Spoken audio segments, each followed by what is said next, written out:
Hi, Gail. Good to see you. Hi, Jerry. Hi, Paul. See lots more people hopping on.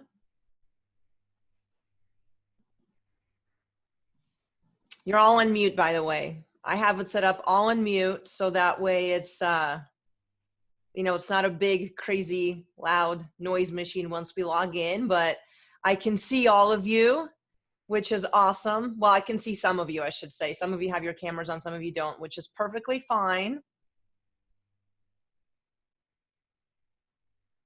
Gail, are we playing gestures? My mic. My mic. Thank you. No, not my mic. You can unmute yourself. Yeah. I thought you said you wanted us muted. No, Well, I already took advice about lighting since I saw your post about this webinar. oh, I love that. So I went and I got a new light. I'm like, it looks dark. I better get a new. So I appreciate the advice. Absolutely. Oh, I have so much advice to share today. I was working on this presentation until 1 a.m. Last night, this morning. I had, because it was all in my head. I mean, there's so much in my head and I've been taking notes, like literally Post-it notes. And I'm like, okay, I need to put all this on a presentation. That's all over my desk. Yep, Post-it notes for sure. Hey, Erin, good to see you. It's been a while since I saw you. Welcome back. Everyone's on Zoom these days, so it's like no matter what it's like, even if you're not in the networking world, you're on Zoom. I have a lot of people registered that I'm not familiar with their names, so I'm not sure where they're coming from, which is wonderful. But like I said, this is such a hot topic right now, and I'm seeing a lot of people doing webinars on Zoom, and I've hopped on a few myself because we can all learn from our peers. I've been running Zoom calls for over 2 years, but can always learn from others. So I love that all of you are here. So we have a few minutes, so let's just kind of chit chat. We had quite a bit actually of people register, so I know a lot more are going to join, and I just sent out the final email to all the registrants with the link, so they're going to be hopping on. But while that's happening, let's say hello in the chat box. Why don't you tell us where you're from? I'm just curious if everyone's local or if we have some people from out of state. Let's just kind of start, chatting, saying hello. We'll do some networking. Does everybody know where the chat box is?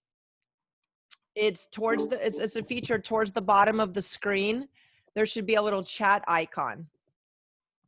So Paul is from Glendale. Gail is in Arizona. That's it. No one else wants to participate. Well, that was a fail. No one else wants to tell me where they're from. Jody's local. She's in Mesa right now. Love that. They're looking for the chat box. Oh, they're still looking for the chat box. Okay, so the chat box is if you hover over with your mouse over the bottom row or like towards the bottom of your screen, there will be a little pop-up menu with various options. And one of them is a little chat icon and it says chat. Oh, no. Not too far from the fire. That's so sad. Yeah. Hope you're safe, Neil. Yeah. Absolutely. See, we've got a lot more people joining, so just definitely want to welcome everyone. Hop on in. We haven't officially started. We're just chit-chatting, saying hello. Feel free to introduce yourself in the chat box. Let us know where you're from. I'm also kind of curious, and this is really just for me and my own curiosity. Where did you hear or how did you hear about the webinar? Was it through my email? Was it on LinkedIn, on Facebook? I'm just always curious to know how I'm reaching people. So if anybody wants to share, Mark, email, Ilana, Facebook. Ilana, so good to see you. Well, I'm looking at your picture. I don't see your face, but so good to interact with you. It's been a while. Hi, no, I'm here. I'm just getting set up. Oh, feel free to do so. Hello. Yeah. Hi, there you are. So wonderful to see you. Okay, Gail heard about it on LinkedIn, Phaedra over email. Wonderful. Okay, so we'll just we're just kind of giving people a few more minutes to join. And Doug, I believe you're, Doug, you heard it from email as well. Doug, are you local or are you from New York? Did we connect on Joe's? I think we connected on Joe's through Joe, but I'm not sure. Maybe I'm making it up. Yes, through Joe. Through Joe. And Okay. I'll turn my video on after lunch. Oh, that's a good tip. You know, you don't want to be eating on camera. No, I get that. But right now I'm in Scottsdale, but I, before COVID, was traveling back and forth 50-50 between the Bay Area and here. Ah, okay. So how did you get connected to Joe? Do not remember. Okay. Yeah, see, a lot of I times must don't have run remember into either. him on LinkedIn somehow, and then just went to one of the events, and then from there we've been conversing ever since. Got it. Got it. Okay. Well, thanks for being here.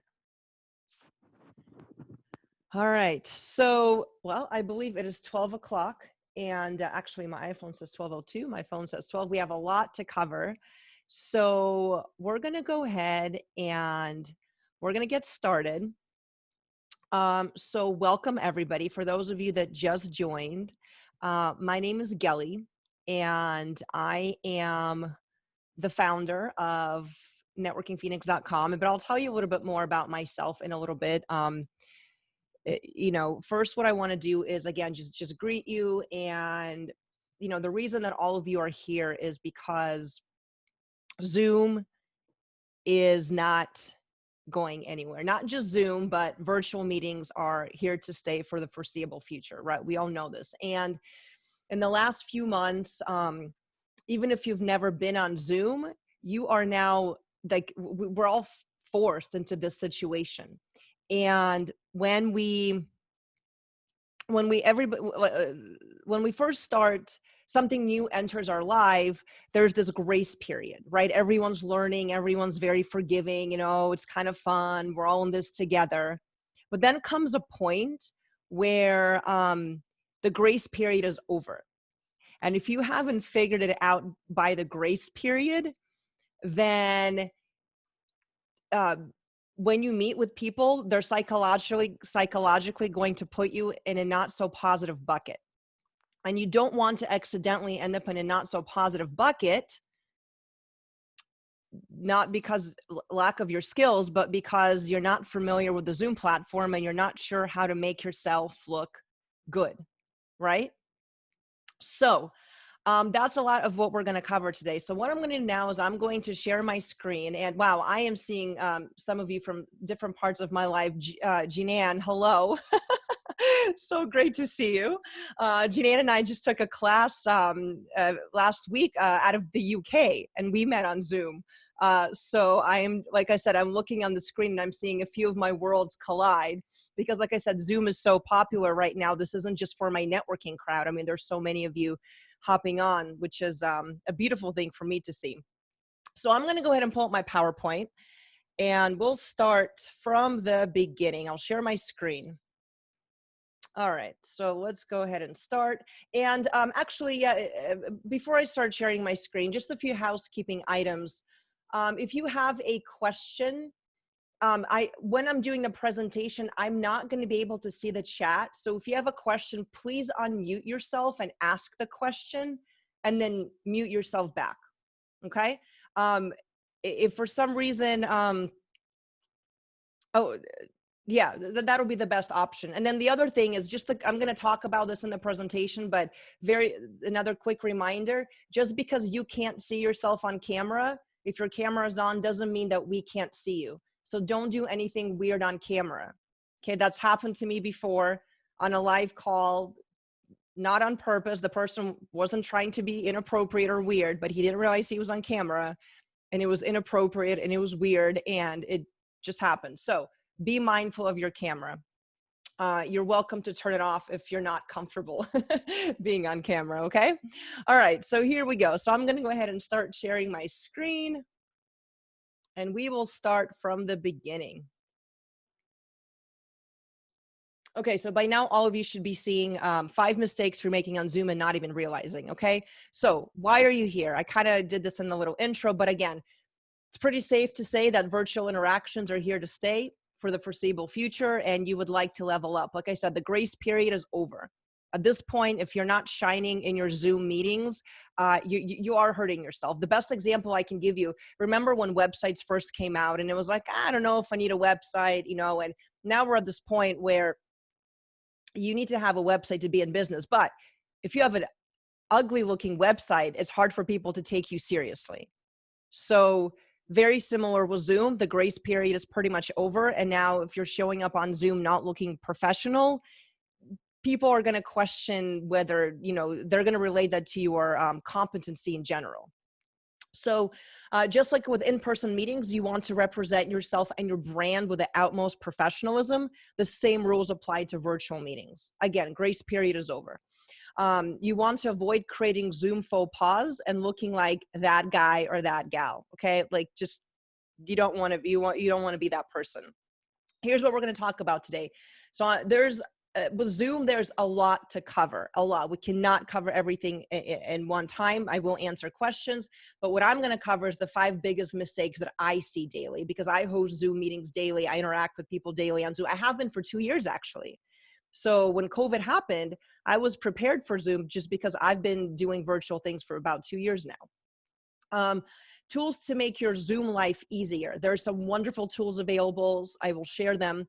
And towards the end of the presentation, I will talk about how, you know, we during COVID could and should be networking for clients and marketing tips as well. So if that interests you, feel free to stay. Again, I'm just giving everybody a heads up. So I hope you stay to the very end, because at the very end, if you have questions I didn't cover, I am happy to cover those, because like I said, Zoom is such a monstrosity, right? Before we begin, I very quickly want to give out a shout out to our sponsor. This is a free webinar for all of us. The company is called Ask My Gurus. They have been a sponsor of mine since my very first event in 2009. They are so wonderful to work with. And what their website does, I'm actually going to pull it up very quickly as I speak so you could see it in action. They are local, but they cater not to just local companies. And what happens is, if you are a guru in your respective field and you choose to work with them, there's a vetting process, but they will put you up on their website in your category, put you up on their website in your category as you being the guru and the expert in this field. They always have this amazing, well, I shouldn't say always, but right now they're running an amazing special for my community. It's only $100 for the entire year to be listed in your category as the guru. So this helps with your digital presence. This helps with your SEO. So I would say highly consider this, because for $100 to be listed on a website as an expert in your field for a full year is actually quite a good deal. So I will put this in the chat box. And I'm also going to, when I send all of you a follow-up email, I'll give you their link and their contact information. There you go. Yeah, Ilana, yes, the recording will be available. Absolutely. So I will send the recording as well. Okay, and you know what? I want to make sure I'm recording now that, I mean, I'm pretty sure, yes, I am recording. Okay, sorry, I had to stop sharing my screen to double check. Sometimes I get nervous, you know, that's like the worst situation. Yes, you get the recording. Oops, I forgot to record it. Okay, so that's okay. So that's Ask My Guru. So just very quickly wanting to mention them. Like I said, they've been phenomenal to work with. They're so supportive. Okay. So again, a little bit about me, because I know some of you know me, some of you have no idea who I am. So let me just give you a very brief history. In 2008, I accidentally launched my business during the economic crisis. I didn't really mean to launch a business, but my story is that I went to ASU here, Arizona State University. I majored in communications marketing. That was always my passion. I had 2 jobs out of college. First, I was a publicist. Then I majored in, then I did JP Morgan. I worked at JP Morgan Chase doing internal employee communications. And it was during that second job that I realized I cannot be an employee. I have this disease called entrepreneurship. Never heard of it, didn't think I was an entrepreneur, but I am such a hard worker, but it was very difficult for me to work for somebody else. So I started networking to discover other opportunities, and very quickly realized that I am in love with networking. That is my passion. People are my passion. I genuinely love connecting, authentically. And I discovered that it was very easy for me. Well, I actually thought it was easy for everyone. I didn't realize that it was just easy for me. It was a few months into it that I realized that this was a skill that was unique to me. So at the time, I was married to a software engineer, and I said to him, hey, I have this idea, why don't we create a website where I can have a calendar on it that lists all the different networking events in town? Because remember, this is 2007. We didn't have Meetup. We didn't have anything like that. So he ended up creating he took my vision, he built a website, which turned out to be a platform way ahead of its days. Can you imagine in 2008 me trying to explain to people that I created a community for the networking professionals? Yeah, no, nobody understood me. And I didn't even have the words to explain what I wanted to say, right? Because this was 2008. The paradigm shift of online communities it wasn't even a concept yet. So the pictures that you're looking at is the very first event I ever had. I sent out 4 emails to 1,000 people, and over 600 showed up. It was a complete logistical nightmare. Like, I had no idea. I'm not the type of personality that hits a wall, but let me tell you, I hit a wall. I was so glad my mom was there. And you know why my mom was there? Because she was working my registration. I was like, hey, Mom, I might have like a couple, maybe 100 people will show up. Can you help me with registration? She's like, sure, no problem. You could see the line. The line looped around the building. They ran out of parking. They had to call the police to navigate parking. It was a logistical nightmare. This is me. This is young Gelly right here. I'm like, you can't see it, but I was shaking. And I love public speaking. Public speaking does not scare me, but the crowd, like what I had created was just, it was just so powerful. It was almost too much. So I said to myself, if I did this by accident, what can I do on purpose? And from there on out, I started hosting these massive networking events, which in 2010 grew up to 2,000 people. So we'd get 1,500, 2,000 people attending these networking events. So a lot of what I teach and what I've been doing for the last 2 years is I teach people how to network, how to connect for business purposes. There's a lot of marketing that's involved in that, because you don't just go to an event, hand out a business card, and then expect your phone to ring. I mean, there's a whole follow-up process. There's a whole marketing process. There's a lot involved in networking as a business. So that's what I've been doing for the last 12 years. Again, just to give you a heads up, for the last 2 years, as I mentioned earlier, I've been doing things virtually. I have been hosting Zoom training calls. I've been hosting various master classes, and because that's just the way that the world is going. Okay, virtual has become, and now, hello, it's here, right? Like, here we are, and it's not going away anytime soon. So that's the beginning of my story, right? So as of today, again, a lot of people know me as the founder of networkingphoenix.com. We have over 40,000 people in our community here in Phoenix. I think some of you are from outside of Phoenix. I do have a coaching consulting business. Again, it all revolves around marketing for small businesses, relationship marketing, which is where the networking comes in, right? Like, how do you write the kind of a cold email that you send to the person that you don't know, but you need them to respond and get a lunch meeting? I just had somebody in one of my mastermind groups. I helped her with this letter. This was a big deal.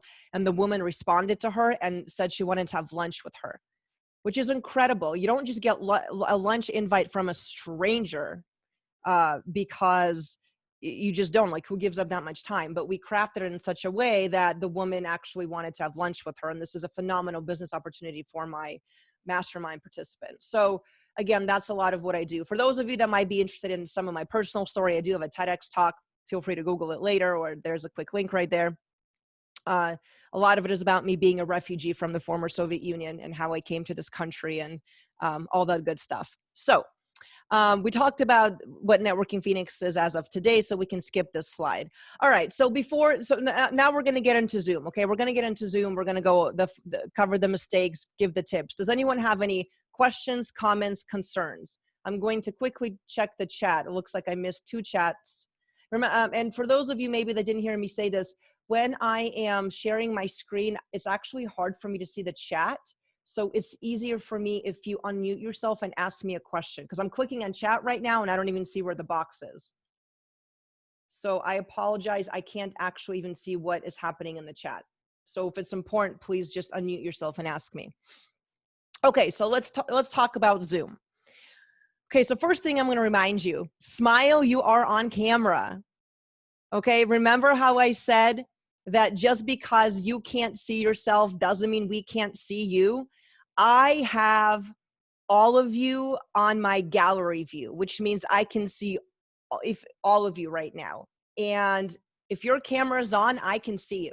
And if everyone else has their gallery view on, they can see you as well. So if you're picking your teeth, if you're picking your nose, if you're scratching your ear, all of us can see that. I'm just reminding you, when you're on a Zoom call and your camera's on, you're on camera. So you want to smile, okay? Just a quick reminder.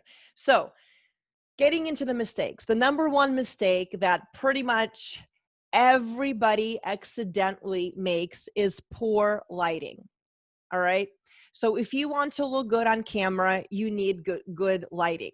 You know, like the newscasters, do you know why they look good? It's because of the lighting. If they sat under crappy lighting, they would look horrible. So the same with you. I understand you're not newscasters and you're not sitting in a newsroom, but you have to emulate some of that good lighting and the good techniques. So we're going to talk about that. This is the biggest mistake that I see people making right here. And I can see actually some of you right now on the call. I can see that. I'm not calling anybody out. I'm not, everyone does this. Everyone does this. But if you have a window behind you, it doesn't look good. I mean, you see how the light is behind him. It's washing him out. And it's actually difficult to look at him. Right? It's just for our eyes, because it's like all this bright light coming into my eyes. I mean, something like this could possibly trigger a headache or a migraine for somebody. Some people are very sensitive to light. So you absolutely want to avoid light behind you. Also because webcams automatically adjust to and record the brighter source of light. So again, it just creates a bad effect. If the light's behind you, you're no longer in focus. And avoid being backlit by making sure you're facing toward, not away from a window or another light source. Okay, so I just kind of repeated everything I told you, but just make it in bullet points. You do not want any light behind you. Okay, let me show you another example here. Right, so here she's got light behind her and then she's got light in front of her. Do you see the difference? I mean, here her face looks grainy. Again, if we're looking at this just from a psychological point of view, not even just the visual, me looking at this image of her, I mean, what is that going to tell me? It's like, oh, okay, well, again, our mind tends to be judgy, not on purpose, but we're human and this is how our human mind works. So if you don't want to be judged by your lack of Zoom skills and you want to be viewed as the expert that you are in your industry, give people as little reasons as possible to be like distracted by your looks. So lighting is huge. Natural light is going to be best. Okay, so can you sit in front of a window? So for instance, you're looking at me right now. I'm sitting in front of a window. There's a window behind my monitor. So, and unfortunately, it's a little bit more to the right. It's not right in front of me. So you could probably see this side of my face is a little bit more lit up than this one. But essentially, there aren't that many shadows on my face. Right? So that's really good, especially for like Arizona in the summertime, but when you're doing meetings globally, wouldn't it be better to have a prepared room with lights shining on you that's consistent for every meeting? Yes, Doug, absolutely. And so in my next slide, I'm going to address if you don't have a window. Absolutely. I'm just saying, if you have a window, that's going to be your best bet, because natural light is just always the best light.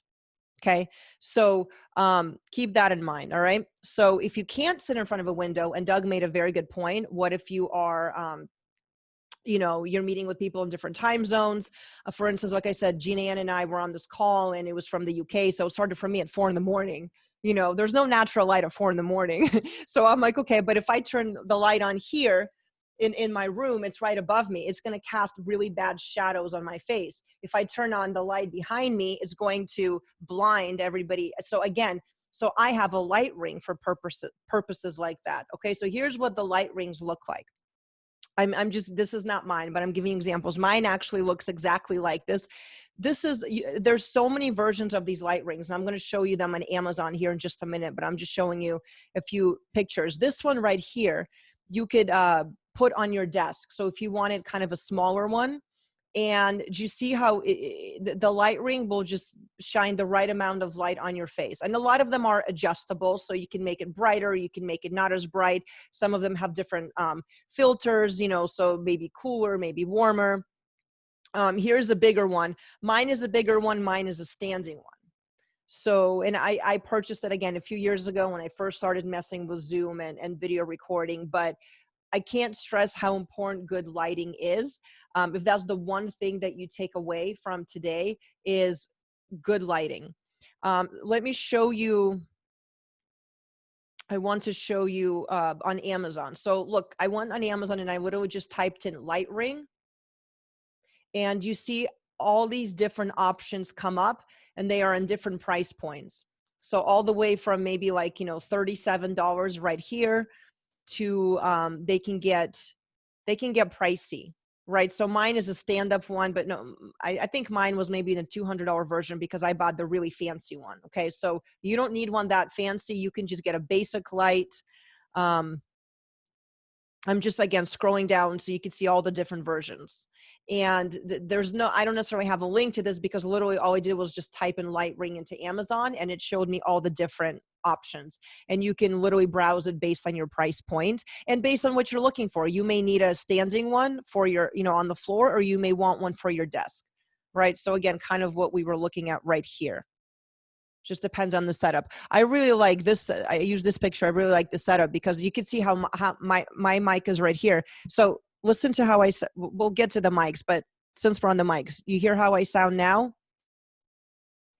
If I talk over here, you see there's a dip. Okay. So the closer it is to your mouth, the better you're going to sound. And we're going to talk about why that's important. But again, that's what I would consider with the light. Now, if a light ring is not in your budget, a simple lamp will do. So Gail, I think you were showing me that you have a lamp that you were using right before in the call. Yep, a lamp will do. Just make sure that it's positioned, that the light is lights up your face equally, so you're not dealing with any shadows again. All right. So Doug, does that help answer your question? Absolutely. Okay, wonderful. Anyone else have any questions on the lighting? Yes, No? Gal, Mark Fisher here. Hi, Mark. Do you use your light ring with natural light?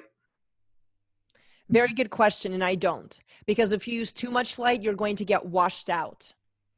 And that's not good either. You know, I mean, you want to be able to see the features on my face, or, you know, you want people to see the features on your face. Because if I'm completely washed out, then you can't, and I look like a ghost, that's not visually appealing either. Mark, what I could do, because I don't have a window on this side, I could potentially put a light on this side, you know, to make sure that this side of my face is bright. But I've tested it out, and it appears to me that there's actually not too many shadows, even with the window like this. So I've left it as is. What I noticed in my own video today is I have natural light behind me, well, in front of me. Mm-hmm. But I was getting a glare off the white door behind me. So I took the camera off and actually closed the blinds some to take away some of that glare. So this is why testing beforehand is important. Yes, absolutely. Testing beforehand is important. And that's another tip I was going to give later on, and I'll come back to that. But yes, testing is important. And getting comfortable is important. So if you, for instance, take a look at my background, my setup, it took me a while to piece all of this together. And I'm not even saying this is perfect. You know, I mean, some of you might be looking at it and thinking, oh, Gelly, well, I'm not sure about that, or I'm not sure about that. You know, everyone has an opinion. But for me, again, if you just kind of take a look at my background, we're going to talk about backgrounds in a minute. I mean, you'll see, well, Gelly likes pink. You know, no one's going to be looking at me and thinking, oh, her favorite color is black, right? I mean, I've got pink going on everywhere. I kind of build it, you know, for my brand. Again, I've got the microphone arm here to give me that professional oomph. When I first upgraded to this, everyone made a comment on it. Everybody was like, wow, oh, you just leveled up like 10 notches, right? And that's what I'm going for. I mean, I'm a professional on Zoom, as is every single one of you. And, you know, you want to look professional. So all of these things matter. So testing is key. Mark, I can't, you're a small screen right now, or a small blog. All of you are small right now. So it's hard for me to actually zoom in and look at you. We can maybe, you know, once I'm done sharing my screen, we can take a peek at what it looks like. But you're actually coming in pretty clear from what I can see. So that's my main feedback. You're coming in pretty good. So maybe even with your window closed, you've got enough light coming in. Okay, so here's a fun little Zoom hack. Touch up my appearance. I don't know how many of you are familiar with this, but touch up my appearance is like an extra filter that you can add on your Zoom to just give yourself that like dewy, glowy effect. It's like a filter. Now, I can't show you live because I'm obviously leading the meeting, but actually, I think I can. Well, first let me show you this. Okay, so here's the icon or the image of how to do it, but I think I can actually show you live if I stop sharing my screen and show you live. But essentially, all of you have this little video icon on the bottom of your screen if you hover over the bottom, and if you click on the little caret, you'll see that this window pops up. And if you click on video settings, this window will open up. And you can select touch up my appearance. And if you select touch up my appearance, then it's going to give you that effect. Let me see if I can actually, here, let me stop sharing my screen. And let me see if I can do this live. Okay, so if you're looking at my face, if you're looking at my face, just watch the difference. Okay, so I'm clicking on video settings. Okay, so I went to the stop or the video caret at the bottom. I'm clicking on video settings right now. And what I'm going to do is I'm going to take off touch up my appearance, and you'll see what I look like. This may or may not be scary. That'd be funny if a different person all of a sudden shows up on the screen. Okay, ready? Here we go. Okay, so do you see the difference? There's a bit of a no? I see the difference. There's a bit of a difference. It's not as smooth. It's not as smooth. It's literally just like a filter that you would maybe use on Instagram or when you're touching up your photo. So it's minor, but it helps. Now, and it may not help in every situation. Sometimes, you know, I've seen it with men where it doesn't look right. Like men, like you don't need your face to look so soft. You know, so definitely test it before you set it as a permanent filter, because sometimes it may actually make you look good and sometimes it can have a negative effect. But I like this little hack. Again, mine's on. I like it. When it helps me a lot more is when I don't have time to do my makeup, right? Then it just makes me look like my face is even more evened out with the filter. Okay, so any questions on this before we move on? Because we're about to move on to the next mistake. Nope. Is this helpful? Okay, because I can see the chat right now. So if you can put in the chat if it's helpful to you, type in helpful. So it actually gives me some feedback, because I can't hear any of you, so I'm not getting any of this energy feedback. So I just want to make sure we're hitting the spot. Okay. I just turned mine on and it took away a few wrinkles. It took away a few wrinkles. It does. It will do that. Yeah, absolutely. You know, it's fun to play with. Okay. All right, you guys, thank you. Okay, so I'm going to share my screen back again. Now I can't see the chat one. Remember, I can't see the chat when I'm sharing my screen. Okay, so let's look at mistake number 2. Mistake number 2 is background. Okay, your background is a part of what you're wearing. It absolutely is. So you have to be so careful when it comes to your background. People have a very voyeuristic nature. Like, everybody wants to see what's in your house. Where are you? How do you live? Like, what, are you in a tiny little dungeon, or like, where are you sitting? Right? We can't even help it. It's not like well, some of us are more voyeuristic than others, but again, it's just human nature. So your natural environment says a lot about you. Right. So this is where you've got to be really careful, and honestly, sometimes it could be a safety issue. What if you don't want people to know where you are? Right. So you've got to be really careful with what are people going to see in my background? Because the other thing is, anytime you're on camera, assume you're being recorded. Even if you're not, assume you're being recorded. Or if you don't think you are. Right? Because I can be recording this call with different software, with screen capturing software. So you won't even see that it's being recorded, but I'm recording on my computer. So when that happens, people can pause, people can, again, like, zoom in on your photos. So just be very mindful for security reasons. And again, what is your background going to say about you? One of the best things you could do, if you can, is maybe position yourself in front of a blank wall, or at least pick something clean and neutral without busy patterns. Me personally, I don't really have a blank wall. I can position myself in my house. I mean, this is pretty much the best I can do. And I've tried putting a screen behind me. I've tried all sorts of different things, and this is just my favorite. I like it. I think it's clean. It gives me depth. I feel like it gives it depth. There's flowers. I've had some people say, I don't know if I like it. And then I put the screen up, and then others said, oh, it looks horrible. I want to be able to see your personality, the background. So everyone has a different opinion. I had one person ask me if this was a virtual background. I said, no, why? He said, because it's so clean. He said, I can't believe your real background is that clean. I'm like, okay, well, I wouldn't have a messy, of course it's clean. You guys, it is not clean on the other side of the counter, okay? Right before the Zoom meeting, everything gets swept off. Everything that doesn't need to be there. I live with a 7-year-old, okay? So you can imagine there's a lot of stuff that gets put on that counter. I just move it, and then for the meeting, because it needs to be clean. So that's about if you want to have your real background showing, okay? We'll talk about virtual backgrounds, but before that, here are some things you want to avoid. If at all possible, your bedroom would be a good one to avoid. Why is your bedroom a good one to avoid? Well, would you invite a whole bunch of strangers into your bedroom in person?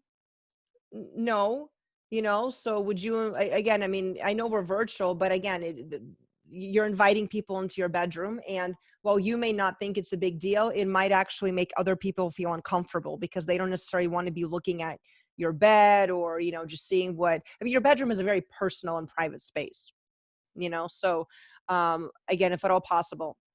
Your closet would be a good one to avoid. I know sometimes that's where people hide from their kids to get on a call. I get it. I've been there. Sometimes I hide in my closet from my kid in general, not just on the call. Mommy needs alone time, but that would be a good one to avoid. Your car, if at all possible. Sometimes it's unavoidable. Sometimes you have to take a meeting from your car. I get it. I've done it before. But if at all possible, your car is not an ideal place. There's a lot of background noise. Hardly ever will you find a good angle in your car, for your phone, unless you're holding it, like this for, the duration of the meeting. Another big mistake I see all the time is fan in the background. If you have a fan in the background, it is so distracting for the rest of us. Yes, Gail, like that. Gail is my Vanna today. It is so incredibly distracting for the person looking at you. So I suggest you turn the fan off for the meeting if it's behind you, or position your camera in such a way that the rest of us can't see your fan. Yeah, Cynthia, like that. Yep. I saw that. So now I can't see it, okay, which is good. But initially when you logged on, my eye caught it. So when there's movement, your eye just catches it. I can't help it. I'm not trying to, there's a fan, but my eye goes to it because I see movement. So it's just distracting. Okay. So these are the things that you want to avoid if possible. All right. So then, of course, I think most of you are familiar with Zoom's virtual backgrounds. I see some of you have your virtual backgrounds on. Okay, so let's talk about the virtual background, the pros, the cons, where you find them, how you can use them, all that good stuff. Okay, so to achieve the best, yes. Excuse me. Could I just say one thing also about the fan? It actually interferes with the optimizing software because the optimizer looks at whether things are moving and only transmits things that have changed. And the fan, of course, is constantly moving. So it's technically unsound as well. Thank you. Thank you for adding to that. Okay. So in addition to being distracting, we just heard what Neil said, and there's other factors. Thank you for sharing that. Yeah. So fans, just turn them off or hide them. Okay. So talking about virtual backgrounds, let me make this a little bit bigger so we can see it better. Okay, so to achieve the best virtual background effect, Zoom recommends using a solid color background, preferably green, like a green screen, right? So a lot of times, again, in the newsrooms, like you hear about the green room and the green screens, like that's how they do the weather forecast, right? So if you can put a green screen behind you, your virtual background is going to look so much better. And I'll show you how you could get one, what you can do with that. Higher quality cameras result in a better virtual background as well. We'll talk about that. Again, lighting is key. And do not wear clothing that is the same color as the virtual background, because you will disappear into the virtual background. Okay, so that's important to remember. And that, again, that's why it's important to test. So we will look at some virtual backgrounds here in a moment, but what I want to show you very quickly, what do I mean by a green screen? So here's a picture of this is hilarious. I just think it's so funny that there's a big demand for these now, but there is, because we're all sitting in our chair and many of us have our virtual background on.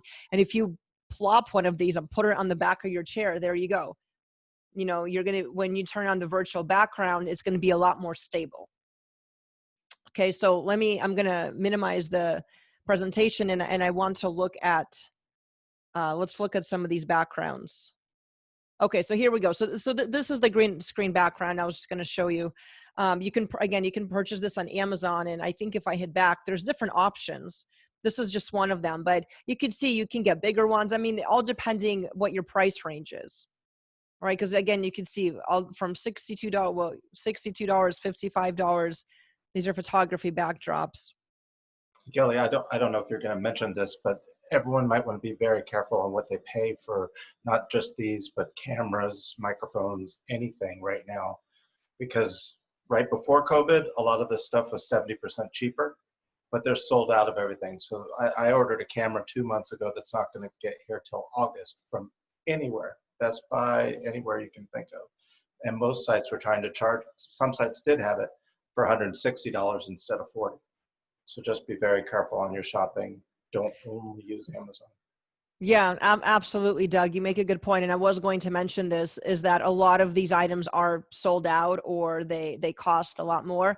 The unfortunate thing is we don't actually know when it's going to get better, right? Because a lot of people are in Doug's situation. Like I said, I happen to have bought all my stuff way before COVID because I've been doing this for a while, but everything is much more expensive now. The thing is, the question comes down to what is the investment worth to you? I mean, if you're meeting daily on Zoom and you're thinking of conducting meetings, you can't look like crap. I don't know how else to say it, right? I mean, you've got to look good. Otherwise it's just not going to be in your favor. So yes, you may have to invest an extra couple $100, but it might be very well worth it. So that's the other thing I'll say. And, I'm showing you things on Amazon, but you could always look on eBay. So I'll tell you, I couldn't go to the gym, so I needed to buy a treadmill for my house. I bought one of those under desk walking ones. They were all sold out on Amazon. I ended up getting one on eBay. And yes, of course, I paid extra for it, which was irritating, but it was still the cheapest one I could find out of everywhere in the internet. And again, I needed it. So what am I going to do? I'm not going to not buy a treadmill. I needed one. So now I have an extra fun little treadmill at my house. But yeah, that's that's a good point. But again, here are the green screens. And how did I Google it? Or not Google it, but I went to Amazon, I put in green screen portable. You don't have to put in portable. I did portable just, to show what a smaller one would look like. All right. So that's the green screen options. Do you need a green screen for the virtual background? Absolutely not. But then what ends up happening is, especially for us ladies, our hair messes it up. And then when you move, it gets distorted. So I can't use virtual backgrounds because I've got way too much hair and I move my hands all the time. It's, again, very distracting. So for me, that's the way it makes sense to have the real background. Yeah, But if Kelly. Yes. Also, and I know you're talking more about, because see, I have virtual background. It like totally cuts my hairdo off. Yep, I see that. I have superimposed helmet. But this is a Zoom, so the virtual backgrounds work better in Zoom like mine does here.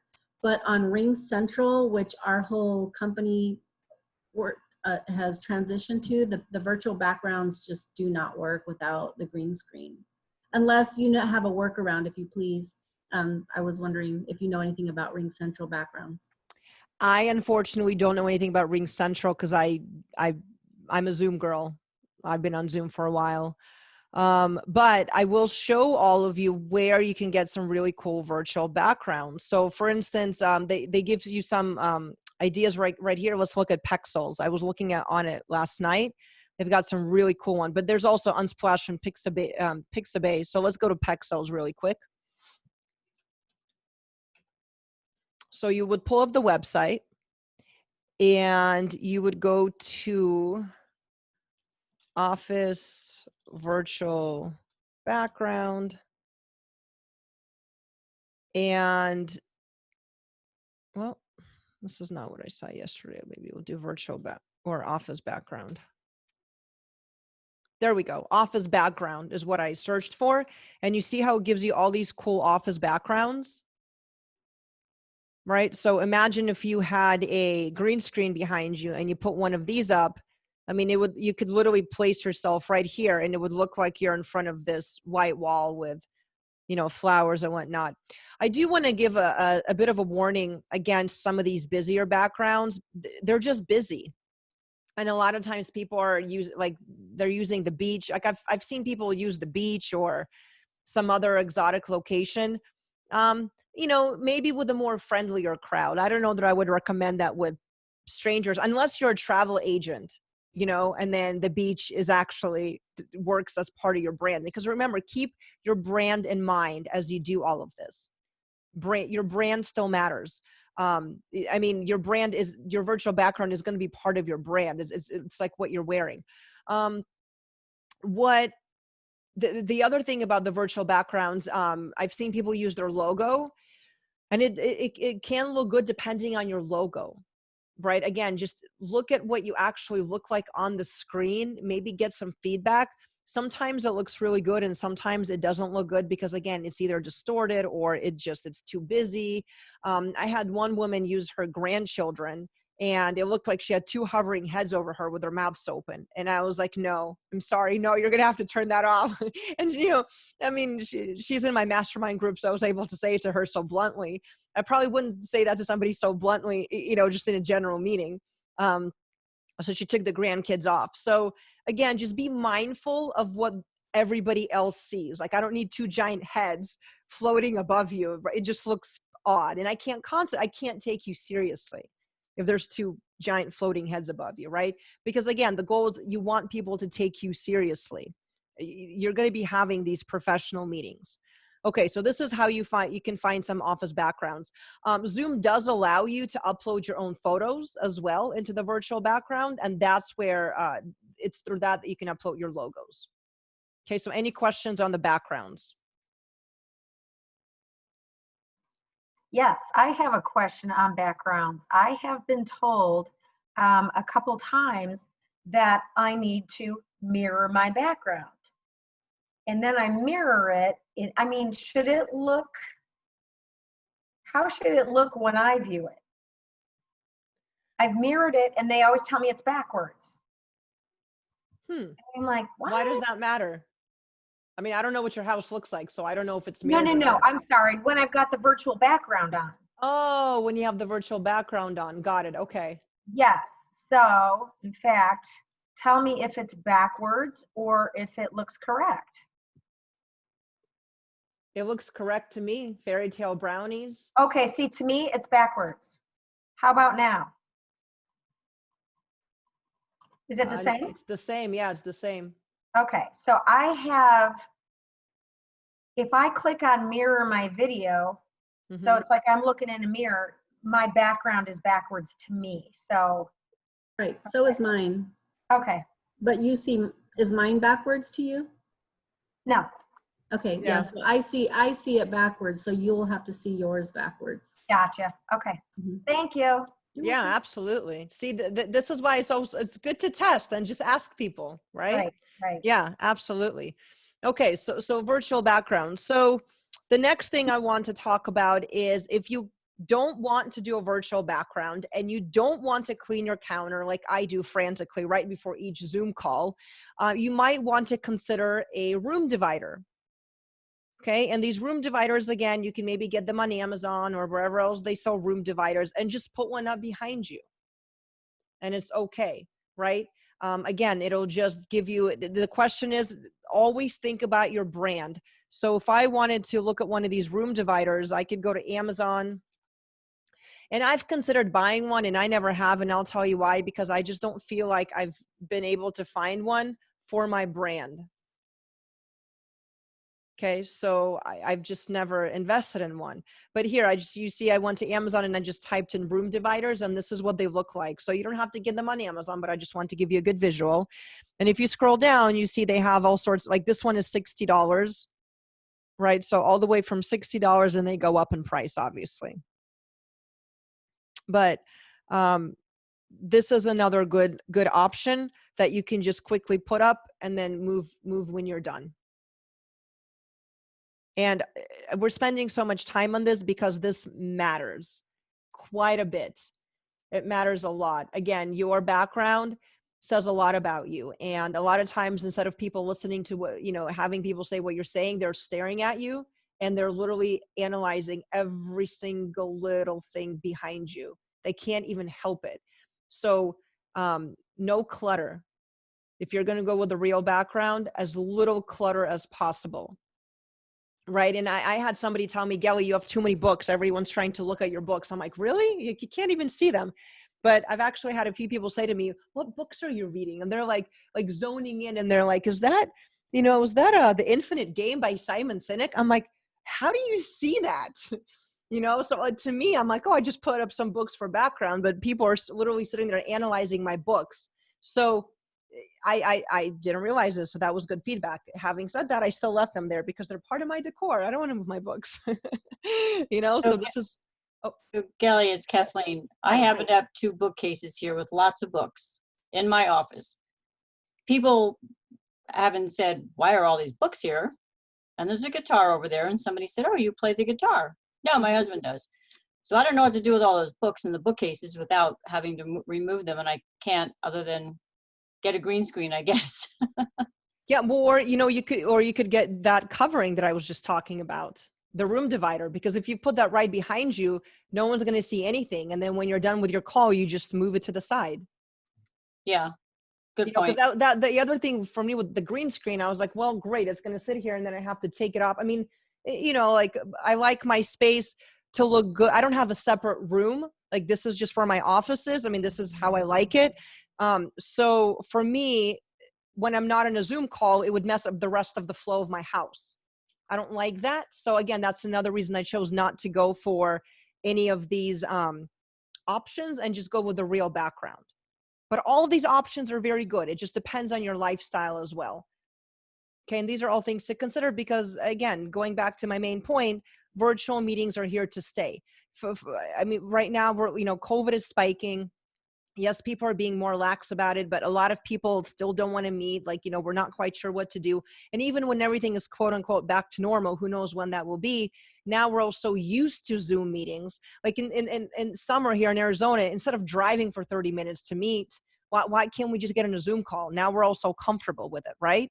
So this is why you've got to step up your game, because there's going to be more and more of this happening. So I would highly recommend that you invest some money into creating a good background, good cameras, good sound, which we'll talk about as well. All right, so let's go and talk about the next mistake. The next mistake is attire. Okay, so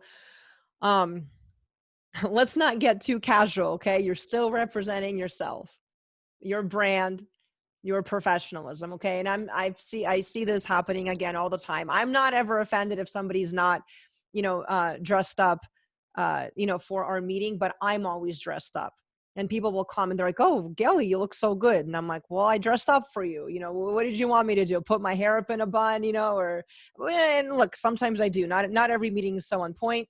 For instance, I'll show you the perfect example. Okay. Maybe some of you saw this image. I was promoting it in my promotions. So this is me on a podcast interview a few years ago. And I forgot that I even did this podcast interview. Let me tell you the story of how I got reminded of this 2 weeks ago. I have a Roku for my TV, so I put the YouTube app on there, and I pulled up YouTube, and I wanted to search networking videos. I wanted to see what people in my industry, what kind of videos they're creating. So I typed in networking, and I'm watching all these networking videos. I'm scrolling through them, and all of a sudden, out of nowhere, a video of me pops up looking like this on my big screen. I was mortified. I'm like, remember how I told you everything is recorded? We have no idea where these videos are going to end up years from now, months from now, the way things are moving. So I saw that and I'm like, wow, Gelly, bad move. Hair up in a bun, headphones, horrible angle. I'm wearing what am I wearing? Horrible. Okay. Hilarious. I'm not angry with myself, obviously, it's a paradigm shift, again, when something new happens, it takes us a while to catch up with it. Well, that's why I'm telling you right now, you're in this paradigm shift. We all have to level up. You don't accidentally want to, be the right side of this photo. So, so your attire, what you wear, matters so much. Dress up, look professional. For women, put on some makeup. I'm not saying you have to get dolled up and glammed up. And if you can't, use that filter. That's what I do when I don't have time to 4 a.m, I wasn't putting on makeup, but I was like, oh, I can use the filter. It'll even my face out. It just makes you look better. There's, and I'm not like a superficial person here, but you don't want people paying attention to the wrong things. That's all I'm saying. Okay. So when it comes to wearing, what should you wear? You want to wear something bright and solid. That's what looks good on camera. Again, I am going to say, take a cue from the newscasters, right? They always wear bright. They always wear solid because that's what looks good on camera. You don't want to wear busy patterns like checks, florals, tiny stripes. That distorts the camera. It's not easy on the camera. It's not easy on the eye. So it would be ideal if you can wear solids and bright colors. This is a funny joke right here. Business on top, pajama pants on the bottom. I'll never tell. That's a joke with me and my daughter. Because I am always dressed up, and especially in the winter, I'd have my pajama pants on. So, we had this joke whatever I'm wearing, and then pajama pants, and we would just walk around the house saying that. So if you're wearing your pajama pants, don't stand up during your meeting. That's the other thing I'll recommend. Don't stand up during your meeting if you're wearing pajama pants. But you definitely want to look presentable on top. Any questions on this before we move on to the next mistake? I've seen, and I'll tell you, I've seen a lot of people just be very lax with this. They're like, oh, I don't have to get dressed up. I'm in my house. I get it. But that's what's going to make you stand out, is if you do put in the effort and you are more professional, because people can be judgy, not even on purpose. Don't give anyone a reason to judge you on things that are irrelevant. Just don't give them that reason. Once you could be casual, twice, okay. But if you're always showing up unkempt looking, it's not good for your brand. For me, now that I've been at home, I've been wearing more makeup than ever because when I was meeting with people in person, I would schedule everything in one day, and I would have like 2 days a week of like dress up, and then the rest I was casual. Well, now I'm meeting with people on Zoom daily, so it's like every day I've got to look good, right? But that's because I want to show up. I want to show up professionally. So I'm sharing the same concept with all of you. Kelly, Yes. I think like you I said think earlier, also what I said earlier about, I think it's just, it also still gives people a sense of hope. I mean, I know personally, I'm old school, so I get dressed up every day anyway. But when everybody was staying home, you're seeing, you know, the women without makeup and the men unshaven. And it's like, what, did we just lose hope on the world? You know, I mean, that's how I took it. And to you with the children at home, I made my daughter go to school dressed every day because their teachers, you know, the way I sent that to her was, your teacher doesn't go to school in pajamas, you know, unless it's pajama day and the whole school's doing it, you're not doing it. You get dressed and show respect for those that you're in front of. And so I put out that email to my team very early on in this pandemic that please shave, please put your makeup on, or please, you know, look presentable, so that because we're working with people's livelihoods in our business. So we, you know, let's show them that we're still hope, business as usual. We're there for you, like you said, in a respectable way. Yeah, no, absolutely. Thank you. I for totally saying that. appreciate this whole program you're doing today. Love it. Good. No, thank you, Anne-Marie. And Anne-Marie emailed me and she told me that. She's like, yeah, I told my team, I was like, for them to put makeup on and to shave. And I started laughing. I'm like, that's good for you for telling them to step it up. Okay, love that. Okay, so here's the next mistake. This is another important one, your camera positioning. Okay, I don't know how many of you don't realize this, but up your nose is not the best angle for you, okay, for anyone, right? So let me show you. So, okay, before I show you the photos, why would a camera be up your nose or from down below? It would be if you're opening up your laptop and it's you know, on your desk, which is, you know, right here, keyboard level. You open up your laptop and the camera is pointing from bottom up. When it's pointing from bottom up, me as the viewer, I see your chin and I see, like, this is what I see right here. Okay. So this is just not a flattering angle for anybody. It's just not, you know? So let's talk about what a flattering angle is. A flattering angle would be having the camera eye level. Okay, so I'll show you the images and then we'll go over where to place your camera. But again, I really like these two because you can see this is from a laptop, or even sometimes with their phone. People will have the Zoom call on their phone and they'll just put it down here and they'll sit like this and look at the phone, and the camera is like literally like right up here. It's hard for me to take you seriously. This is what I'm looking at. So here she switched the angle. You could see it looks like a completely different person. And again, she's got more going on. You know, her hair's up in a bun, you know, little unkempt, and here she looks presentable. And same with this woman here. You know, she mainly just changed the angle, and you can see how much of a difference it makes. So ideally where you want to have your camera placed is, I have mine, you can't see my setup, but this is what my setup looks like. My camera is sitting on top of my monitor. Okay, so it's eye level, but also just a little higher so I can angle it down. Whenever you can angle down the camera a little bit, you look just a lot more flattering. You know, when people take selfies, they'll take the camera and they'll point it up like this. Well, the reason it's up like this is because when the camera angle is above you, it gives you a better angle. You never want to take a selfie like this. I mean, if you do, you know, when I was doing some research on this, they were saying, oh my gosh, I forgot the director's name, but you know, the movie Frankenstein, the whole time he had the camera from above, from below.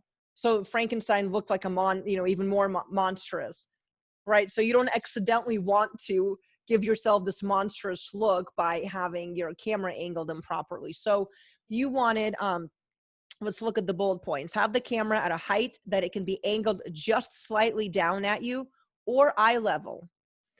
Think about the camera as being right at your hairline and have it pointed down at your eyes. Nothing too extreme, but enough to give you the most flattering angle of view.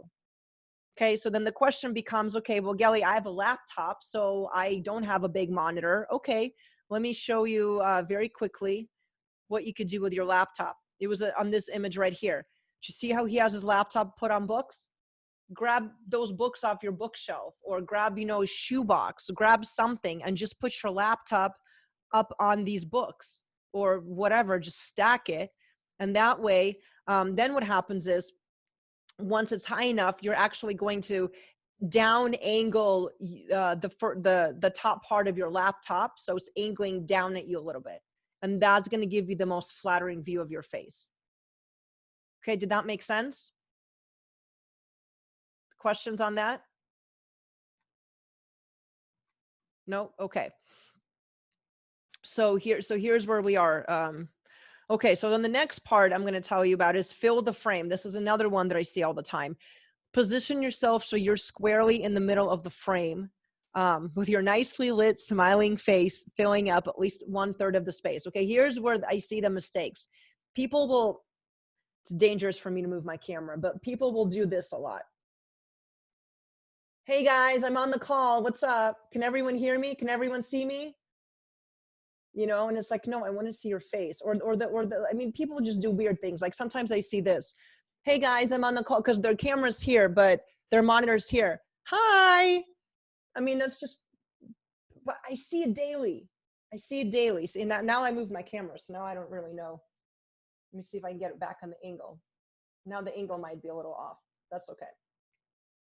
It's not okay. I'm teaching you, it's not okay for the angle to be off. Okay, I think I got it back. But you see the point. You want to fill the frame. All right. You want to be, again, where you, you know, your head's not a weird floating object. Okay. Pro tip, get a good camera. And this is what Doug was talking about, that the cameras are a little bit challenging to get right now, but if you can invest in one, I would highly recommend it. The one built into your laptop, especially if it happens to be a MacBook, is not ideal. The last time they updated their cameras was in 2010. They are 720 DPI, which is just, for 2010, that was top of the line. For 2020, it's crap. I don't know how else to say it, you know? So not ideal.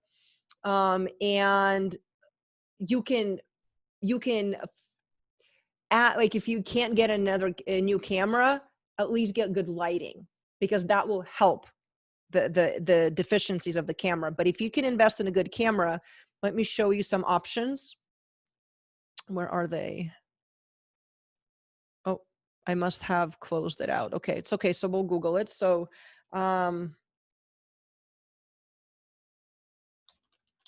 I forgot what I had to, virtual camera? No, I don't know if it's virtual camera.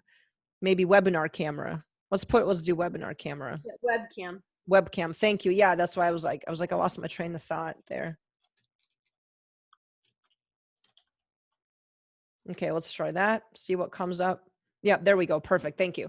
So, webcam. So the camera that I have is a Logitech HD 1080p, which is again, I got this a few years ago. It was top of the line. It's still top of the line, but now they have newer versions of it that you can't get because they're not available. But what you want is a HD, which is high definition, 1080p, 1080 pixels. That's essentially what you're looking for. So if you like when I look at this, there are other brands available. They're just not Logitech, and Logitech is like the king in this industry.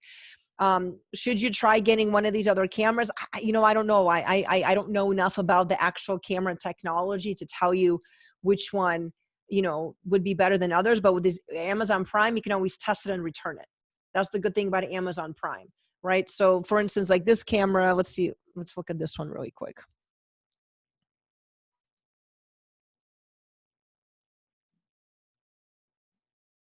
This one is $60, right? So if you have $60, to invest in a camera, you could always test it out and see what it does for you. And I always look at the reviews as well.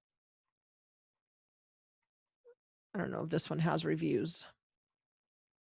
It's got some. Looks like it has pretty good reviews, right?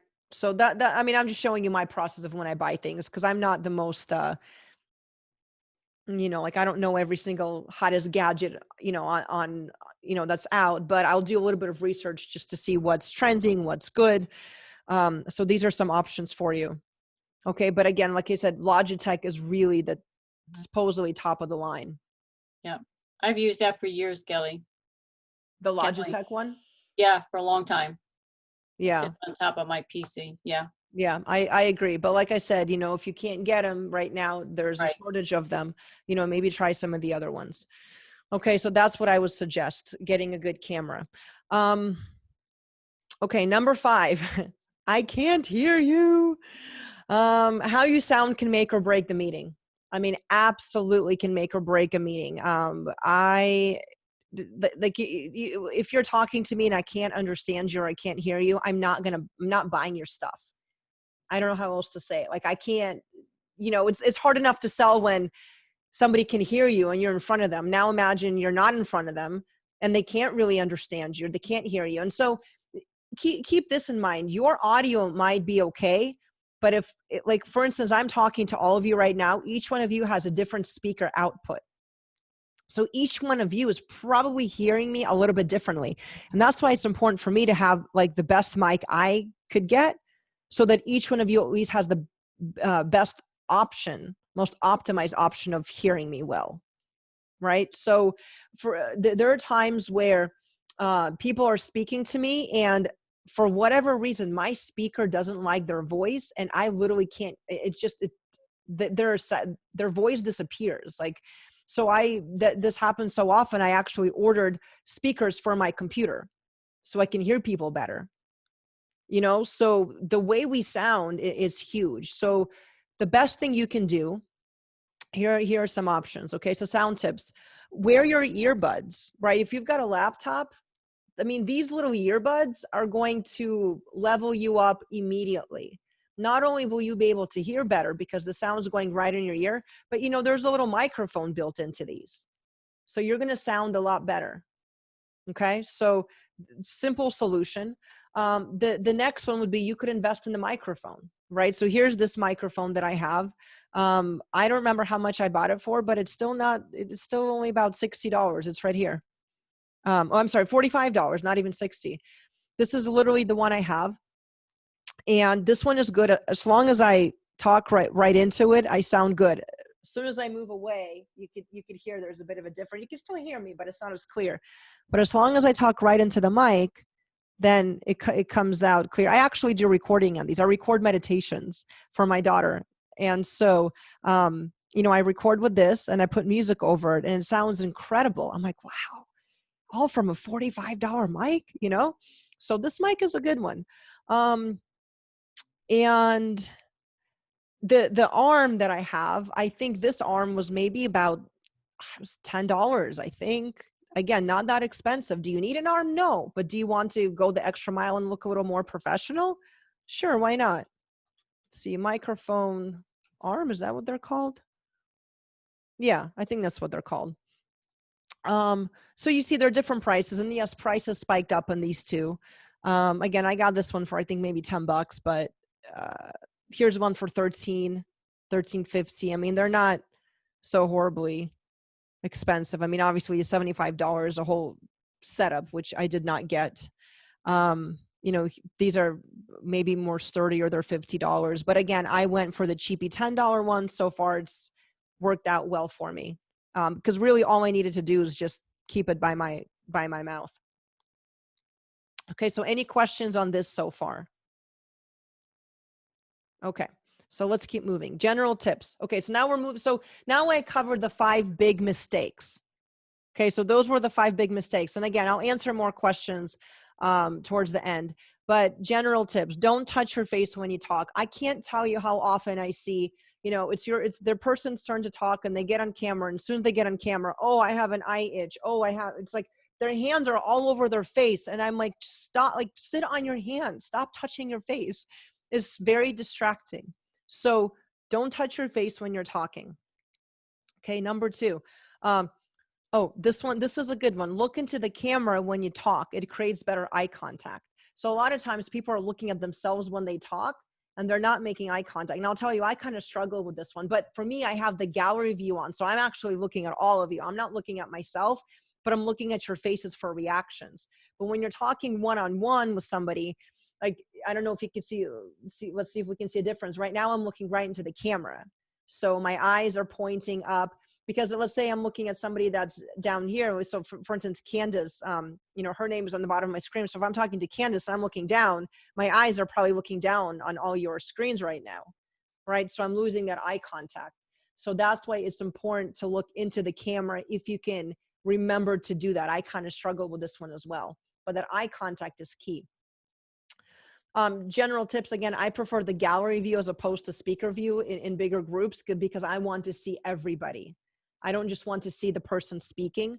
And that's a option each one of you has. So you can all individually change that in your meetings. Do you want to, because some of you might right now, if you have it in speaker view, whenever I talk, I'm on the screen. Well, I'm sharing the screen right now, but if I wasn't sharing the screen, I would be the big face on the screen. With gallery view, we would see everybody that's on the call right now. Okay, next. If you need to walk away or take a phone call, turn off your freaking camera. Please, for the love of God. It is so distracting when I'm teaching a class and somebody gets a phone call and they're like, and it's like, okay, first off, you're being rude, you know, second off, you're distracting me. Just take the phone call. I don't mind, but please turn off your camera. Okay. So we're talking basic etiquette here. Turn off your camera. If you're walking away, turn off your camera. If you're taking your laptop and taking a walk around your house, please turn off your camera. It's distracting to everyone. Okay. This is just basic etiquette. Then again, this might be new etiquette. You're not, like I said mistakes that people are making without realizing. Okay. So I'm not calling anybody out. This is all new to us. I get it. New world. But again, I'm telling you, these are my pet peeves. These are my pet peeves, but if they're my pet peeves, other people are experiencing them as well. Turn off your camera and then turn it back on when you're at your location. Okay. Mute yourself when you're not talking. A lot of times when people are hosting meetings, they're new to hosting meetings and they don't know how to mute you, or they don't know how to quickly mute everybody. And we hear all sorts of stuff in the background. It's so distracting and could be very just challenging on everybody, especially if in your car. I've had people take calls from their car, and I mean, you could hear everything in somebody's car. You know, the windows are down, the music is playing. Just mute yourself. Okay. If you're not sure what to do, mute yourself. And so for me, whenever I have everybody joining on any of my calls, that's a setting. When I set up the call, I say attendees will join and they will be on mute. So when they join, they are on mute. And then I tell people, if you want to unmute yourself, you can go ahead and do that. Right. So for instance, when my child, she's 7 years old, when she first started to get on her Zoom calls in her class, the teacher didn't know how to do that. And so all the kids would join on, and can you imagine like 20 some 7-year-olds joining Zoom? And I mean, the sounds in my house were like, I was like, oh my God, I'm getting a migraine listening to this. I was like, go to your room and close the door, go to your closet and close the door. It was very loud. So we never want to accidentally create that situation. Best practice is to restart your computer before a call as well, just so you get the best quality. Okay. It's your computer, things are running, you know, things are happening. Just restart it before each call, especially if you're leading the call, Okay. The other thing is your internet speed is very important. I realize this slide has a lot of information on it, but I didn't want to delete anything or break it up. Again, you'll see this in the recording, or feel free to take a picture of this if you want. You can Google it, or, you know, here I'm putting the link to where I got this from. But you need to have good high-speed internet in order to run these meetings, especially if you're using your camera and especially if you're recording. A lot of times if you're having a bad connection with somebody, my tip to you would be turn off your camera so they could at least hear you better, because the camera pulls on the bandwidth. Sometimes it just happens, right? Sometimes the internet just gets a little spotty. So if you turn your camera off, it'll help. If you want to test your internet speed, you can, well, if you follow this link, where is it? I think I have it open. Now, if you follow this link, they have a place where you can actually test it, which is kind of cool. right? So if we wanted to literally test my speed right now, I could do a speed test, and it's gonna, it's free, obviously, right? It's just testing my speed. I don't know what it's doing. It takes a minute. Okay. So it says, it's not giving me my upload speed yet. It's thinking, but my download speed is 132 Mbps. My upload speed is 9.05 Mbps, right? So it says your speed is faster than 98% of our speed test results. I have high speed internet because, again, I run a lot of Zoom meetings. My daughter, when she's here, my daughter has a habit now, especially with the whole COVID situation, the TV will be on, which is streaming. And she's got her iPad going from my house, and then she'll bring the one over from her dad's house. And it's like, I'm like, I don't even know what to do about it at this point. I'm like, okay, go sit with your iPads because I need to conduct my meeting. But there's so much streaming going on in my house. And I'm telling you, if it's going on in my house, it's probably happening in yours and you're not realizing. If anyone else in your house is using the phone, if they're watching videos, if they're watching YouTube, if they're watching TV while you're on a call, it is pulling on your speed. So your option is either to tell everybody to go in their closets and do nothing, or to upgrade your internet to higher speed for a clear connection. Okay, so any quick questions? Because we have about 15 minutes and there is something else important I'd like to cover, but does anyone have any quick questions? Yes, Anne Marie.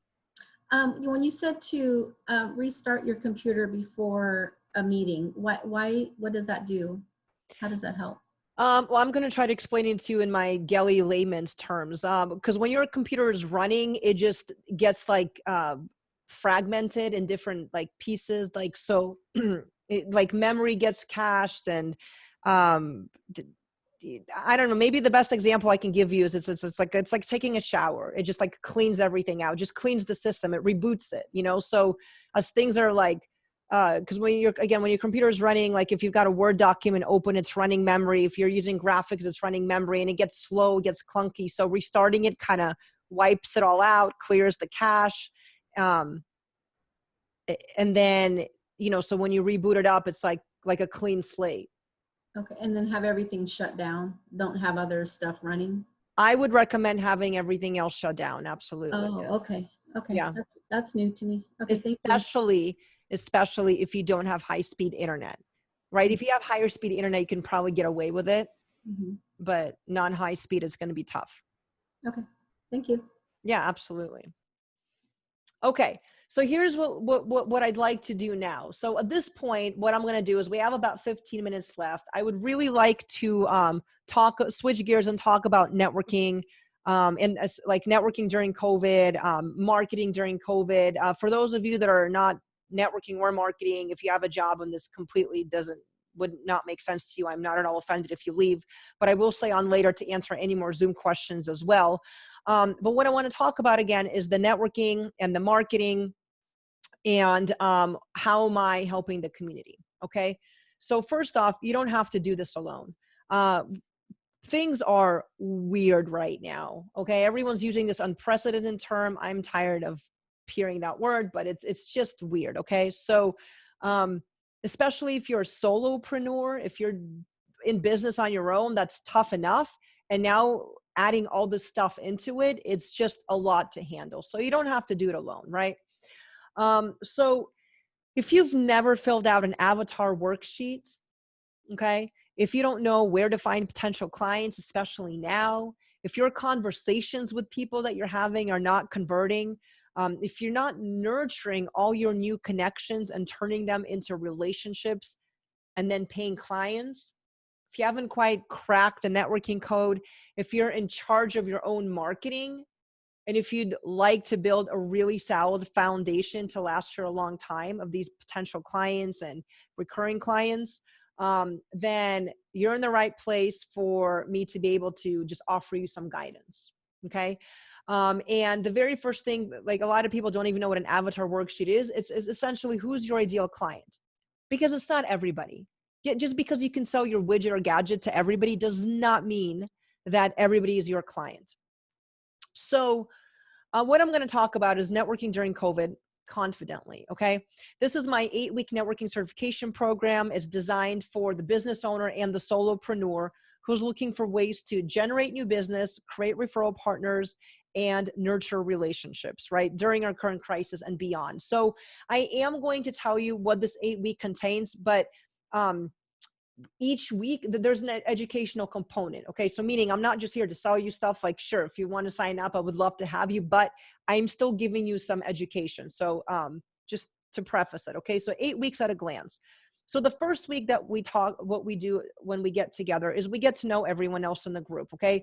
Not only will these people be your networking buddies, but essentially what I teach during this first week is how to connect with a stranger, how to authentically connect with a stranger. Because I know all of you have heard, no one's going to do business with you if they don't know you, like you, or trust you.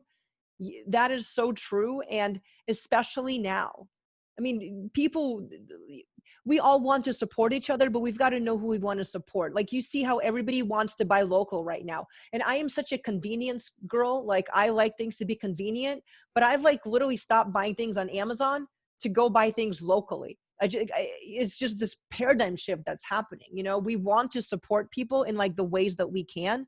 So how do we connect with people authentically? There's so much psychology involved in networking that if you never took a psychology class in college or, you know, whenever, you may not even be realizing it, because networking is not about going to events and exchanging your business card, especially because we can't go to events right now. Okay. But now is the time to network and build those relationships. So that's what we cover in week number 1. Week number 2, the avatar. You cannot do anything. I don't understand how people run their business without knowing who their avatar is. Because if you don't know who your avatar is, you don't know how to speak to them, either face to face or in a marketing way. How do you write an email to them if you don't know what they're psychologically thinking? Like, what are their fears? What are they afraid of? There's so much that goes into building your avatar. And like I said, most people that come into my 8-week have never even heard of that word. If they have, they're like, oh, I've heard of it, you know, but I'm not really, they think they know who their ideal client is. So this is arguably the most important session or lesson of the entire session, is identifying your customer. So again, this is what we go through as a group. We put people in hot seats. We identify who is your ideal client. I will tell you, hold on, I actually have a bigger, I think I have a bigger image of it here, do I? I do. I'm going to come back to it. But this is where everyone gets tripped up, the challenges and pain points. Because once you identify their challenges and pain points, then you can speak to those in all your marketing and your networking presentation.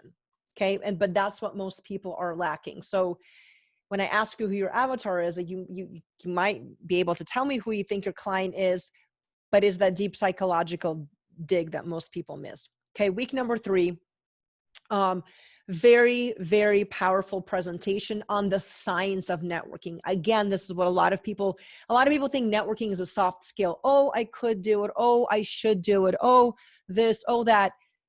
This is how you can make all your money, you know, like if you do it properly. And not only that, but there's a study that was done, and some of the happiest people in the world have the largest networks. And there's science to it, meaning science of how do we connect with people? What makes people like you? What can you say to get people's, like literally get chemicals in their brain reacting in order to want to spend more time with you? All of this is scientifically proven. So I go through this very scientific presentation to show that networking is not such a soft skill that we think it is. I mean, there's just so much more to it. And if you're doing this for business, you have to know these things. Otherwise, you're wasting your time. You're spinning your wheels. You're going to events or you're trying to reach out to people, but you don't actually know how to connect to them. And that's where you're missing the boat. Week 4, this is one of my most favorite topics. Okay. Episodic storytelling. If I ask you, what's your story? And I love this question because every single one of you has been you your entire life. But if I ask you, what's your story? You're like a deer in headlights. You're like, what? What did you just ask me? I have no idea. I don't know who I am. But what? Me? I don't know what my story. Let me tell you what I do for a living. Let me just tell you how I make my money. Right? Like people get really lost. Like people aren't prepared to share their story. but this is how we connect. This is so crucial, right? And there's a way to tell your story, right? So you got to do it in a way to establish an immediate emotional connection with your audience, potential clients, people at a networking event, through your LinkedIn profile.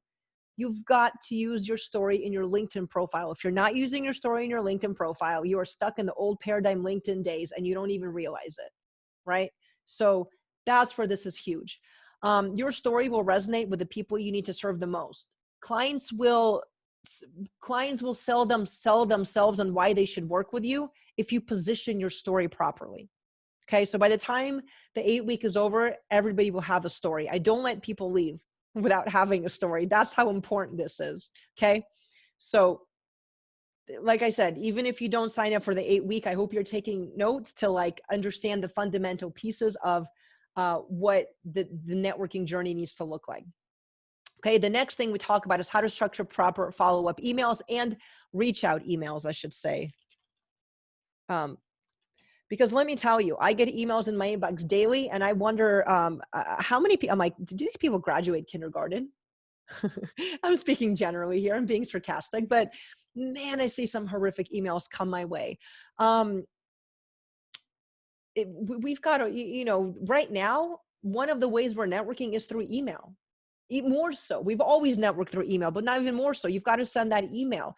You have to send out LinkedIn message. You cannot be a bot on LinkedIn. You can't be sending out these robotic looking messages because people are too smart now. We've all caught on to it. I don't respond to those messages unless the message is specifically for me. I don't even respond to it. Okay. So we talk about the proper structure, how an email needs to be structured, the template of it, what to say. I show you how to research people. You need to research somebody before you even write them an email. And this is what most people they have no concept of doing this. We put somebody in a hot seat and we actually go through this. So you can see me do this live with somebody. I think I mentioned at the beginning of a call, I had a woman in my mastermind. So she graduated the 8-week and now she's in my mastermind. And I'll tell you the story so you understand how important this is. They are building a brand new retirement community on ASU's campus in Tempe. This is hot, what they're building. They are they're bridging the generations, right? It's a retirement community on ASU's campus. And she wants to get into it and be one of the providers. And she kind of got a tip from somebody that they're looking for businesses with her skill set, right? She's a home care facility. And she said, Gelly, this is the woman. This is huge. I need to craft an email to her so that she responds to me. And we spent a good amount of time on it. I showed her how to research the woman. I researched her. I profiled this woman psychologically to such a point that we knew how to write her an email. We wrote her an email. We used my client's story. We weaved that in. She got a response. And this is where the woman said, I'd like to go to lunch with you. Huge. That doesn't happen. You know, a lot of times you send these emails and they go into a black hole. But this is how we network nowadays. And that's why it's so crucial to know how to write a proper email. Okay. Next, week 6, again, this is where we just put somebody in a hot seat and do it. Week 7, LinkedIn. Since COVID hit, LinkedIn's usage has gone up 55%.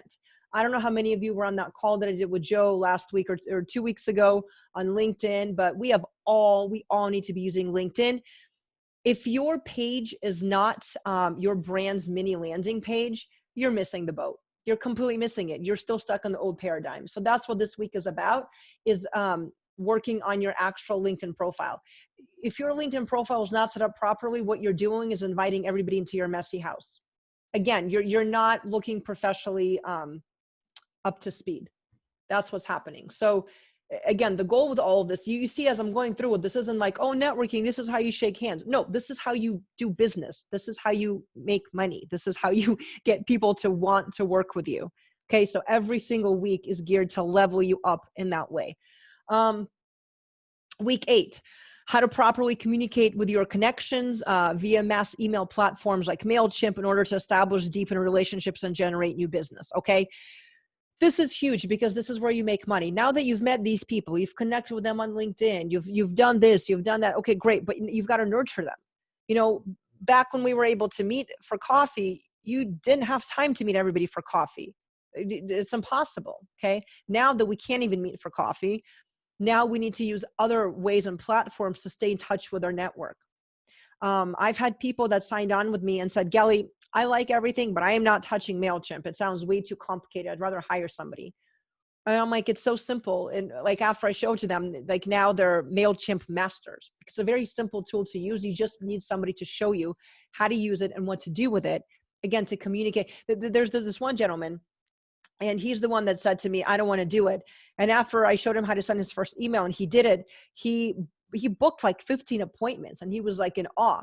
He's like, I can't believe I sent out one email and booked so many appointments. I'm like, oh, you don't say, right? Because when you craft it properly, that's what happens. You get results. So that's what we talk about that week 8. So, you know what? This is a slide I forgot to delete. I didn't want to delete that picture of me. But essentially, if you're still here with me and, you know, you might be interested in this, so let me tell you the format of this. So the format of this 8-week networking training, it's all live. So you're on call with me. It's obviously it's weekly over Zoom. We do it on Wednesdays between 12 and 1:30. So during this time frame, okay, so between 12 and 1:30, each week is strategically packed with content to get you meeting and connecting with people. As you saw, these are all the July dates. Essentially, it's like I said, every Wednesday. The first meeting is actually 2 hours, you know, because I want to make sure everybody gets a chance to meet each other. And then the last call is also 2 hours because, you know, we have some extra stuff to cover. Otherwise, it's an hour and a half. Okay, so the first and the last call is 2 hours long. The others are an hour and a half. Sorry, I just repeated what I said. Please note, should we have the ability or opportunity to actually meet in person during the 8-week, then we will. But as of right now, I don't even know if that will be happening. So like I said, mainly virtual for the moment. Here's a testimonial from somebody that just graduated from my 8-week. I love this. He said, we are getting leads even through COVID, riots, looting, and crashing financial markets. I'm a good poster child for your tutelage. Happy to write recommendations and or speak at events on your behalf. Love working with you. And I'm just like, this is a great recommendation. I'm just taking it. I didn't even ask him for another one. I'm like, this is perfection, right? So this is Rick. He's an architect. That's his testimonial. Here's Phaedra. This is a bit of a longer one. She's with a company called Alpha Video Surveillance. And, you know, she thought she owned an insurance agency for 10 years. So she already knew how to network. But again, there's so much psychology and marketing that's involved. And she just didn't have that skill set. It's the marketing aspect of great. You meet people, but then what? What do you do with them? Just because you met somebody doesn't mean they're going to call you or hire you. Right? You need to have a conversation. You need to nurture that. So that's a lot of what she learned. And we're working on her LinkedIn profile. We have been in the last few days. This is Bob Grossman. He's a financial guy. I loved his testimonial. Simply Gelly gets it. She helps entrepreneurs because she's one and lives in her world every day. And that is so true. I teach you the things that I do on a daily basis. And that have been for 12 years.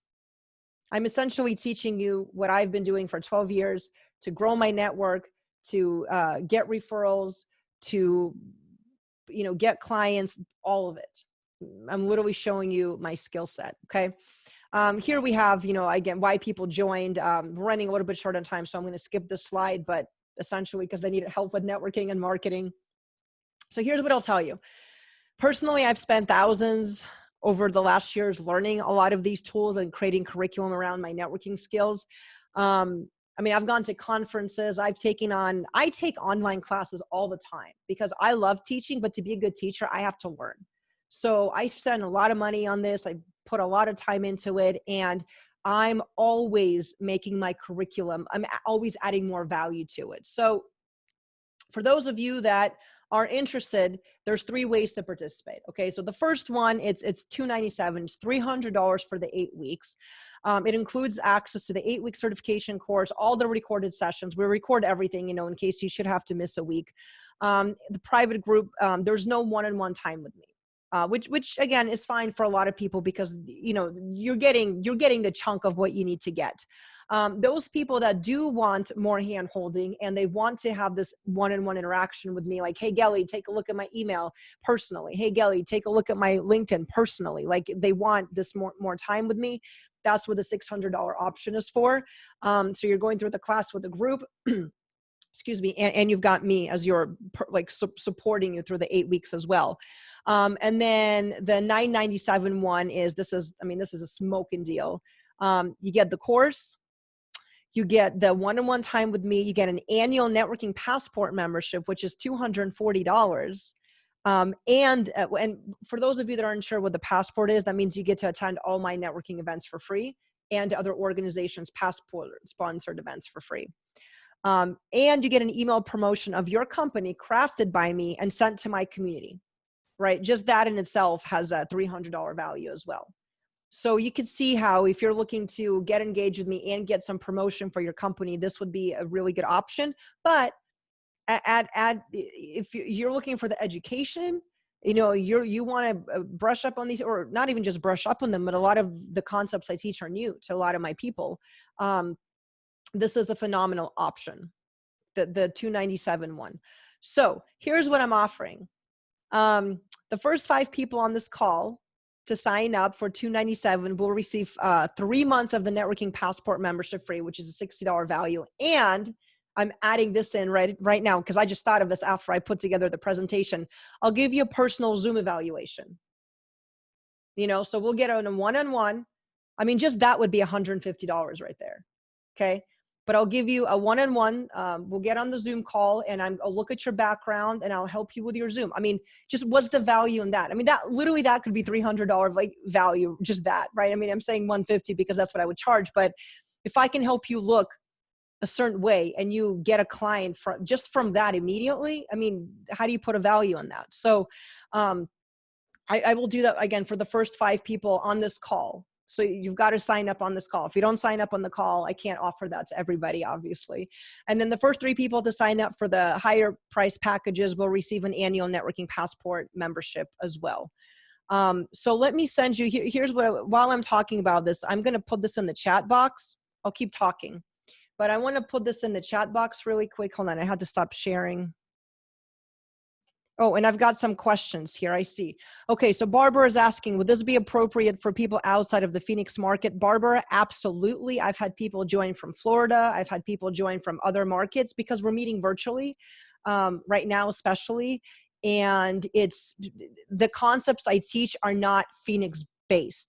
This is like anywhere that you're networking based. So absolutely this would be appropriate. And on each session that I've done, I've always had somebody outside of Phoenix, not even a problem. So to answer your question, and I put a link in the chat box for those of you that, wanted to open up the actual website. I'm not sharing my screen anymore. Let me see if there's any other questions before I, Phaedra was on here. Phaedra put something in the chat box. I didn't see Phaedra was on here. She said, I'm going to head over to another meeting, but I do want to say how beneficial Gelly's networking class is. I just graduated from the 8-week program and learned so much.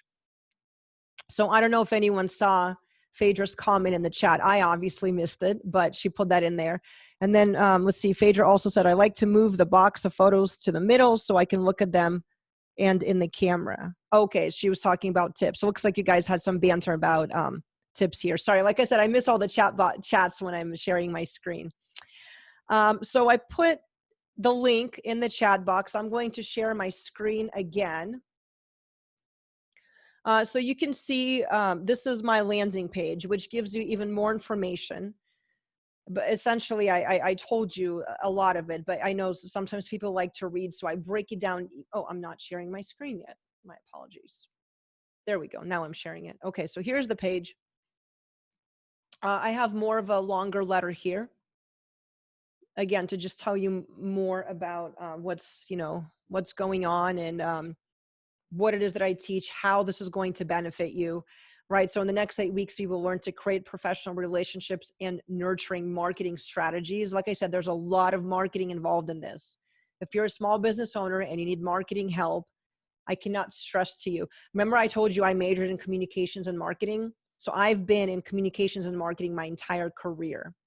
I weave that into everything that I do. Right. People always ask me, how were you so successful with your business? I know marketing. If you don't know how to market your business, it's just tough. get leads virtually and in person, generate new business, right? All these things that we're looking at. So for those of you that might actually be interested in signing up because you get this bonus with me, it's right here at the bottom. Register here now. So you can scroll all the way to the bottom of the page. You can register and you will be eligible for all those bonuses. Oh, look in the window chat now. Okay, this was a little prompt to myself. So again, when executed properly, networking is one of the best ways to generate business, right? Networking, marketing, like all the same concepts I've been talking. And here's what I can guarantee you, okay? If you find that the 8 weeks was a complete waste of your time and you didn't benefit from it one bit, I will issue you a full refund. All right, so you're looking at the lowest investment, it's $300. Worst case scenario, you're gonna learn a lot of my marketing techniques. And think about, you know, the other question is, how many clients do you need to get in order to pay for that? Right. So again, if you're looking at $300 investment, I mean, if you're looking at the, you know, $600 and $1,000 one, of course, that's wonderful.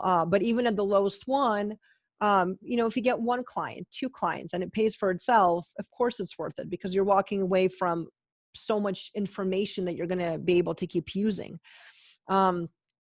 I've never had anybody tell me that they didn't benefit from it, but if that's the case, I'm not, you know, I'm not even going to argue.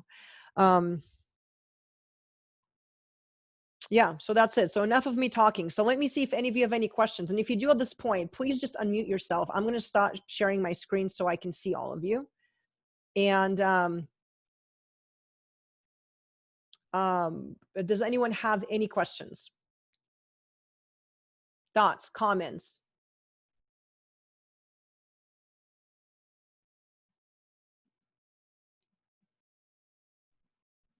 Okay, no worries if you don't. You absolutely may not. Oh, Kathleen, did you just unmute yourself? I just did. Yeah, I'm saying thank you. And it's like, no, I'm on mute. No, just thank you so much. A lot of review, but very, very well done. Very well done. Thank you. Thank you for being here. Absolutely. And Kathleen, I know you've been networking for quite some time. You're not new to networking. Right. Yep, absolutely. And I'm getting some awesome comments from all of you in the chat.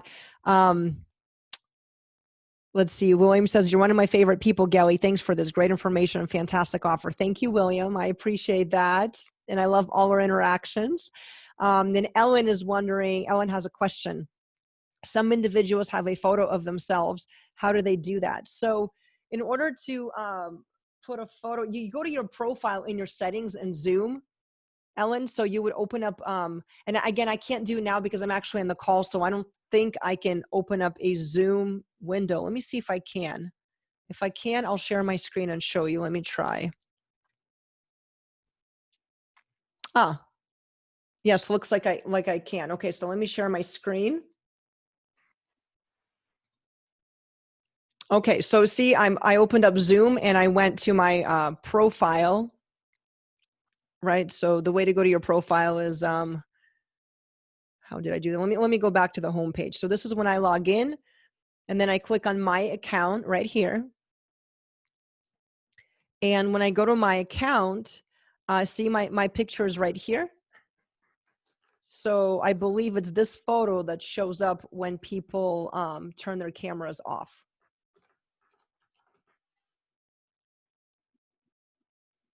I might be wrong, but I'm pretty sure this is where it comes from. So hopefully that helps. Okay, let me see if there's any other questions coming in.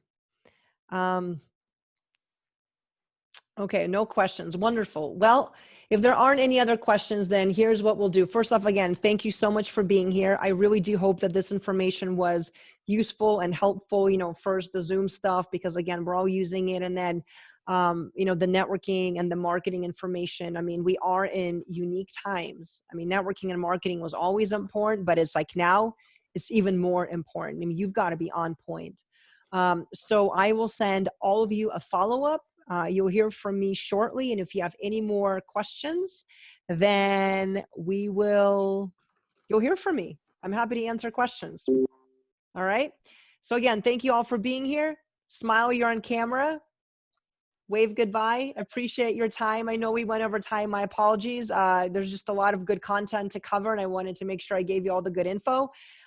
So good to see all of you. Love seeing my worlds collide from all different parts of, walks of my life. And I thank you, Jean Ann. I was thinking of you when I was saying that. And again, if you have any questions, I'm here to help you. Okay? All right. Bye, everyone. Have a wonderful rest of your day. You too. Bye. Thanks.